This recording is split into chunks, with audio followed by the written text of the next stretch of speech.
আপনাদের মাধ্যমে আমার মাসুম বাচ্চার সুস্থ বিচারের আল্লাহ ব্যবস্থা করে দেন।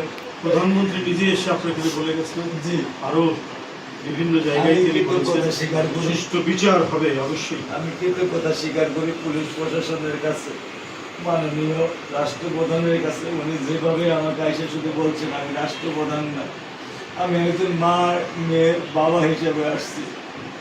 আমি বলছিলাম স্যার আপনার আসতে অনেক কষ্ট, অনেক প্রটোকল, অনেক কিছু, স্যার আমি আপনার কাছে আসি, আপনি যা বলতেছেন আমি শুনবো। উনি আমার কথা রাখেন না। উনি বলছেন না, আমি একজন মেয়ের বাবা হিসেবে আমি একজন মেয়ের বাবার কাছে আসছি। আমি ওনাকে না করতে পারি নাই। এই গরিবের ঘরে ওনার মধ্যে এগুলো সরল সরল মানুষ আসবেন, এটা কিন্তু আমি মেয়ে হারায় আসবেন এটা তো আমি চাই না। আমার মেয়ে হারায় উনি আমার কাছে আসবেন, আমি তো এটা চাই নাই। আমি আল্লাহ মন শক্ত এটার ভাষা নাই, আপনাকে সান্ত্বনা দেওয়ার ভাষা নাই।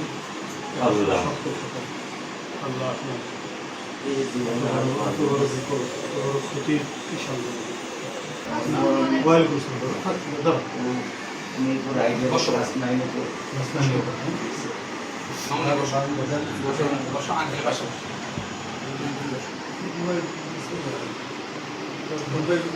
কোন বিষয়ে যেতে ছিলেন, কোন ক্লাসে পড়বো এখন 9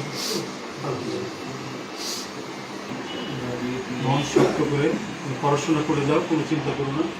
পড়াশোনার সব দায়িত্ব প্রধানমন্ত্রী দিয়েছেন, কোনো চিন্তা করো না।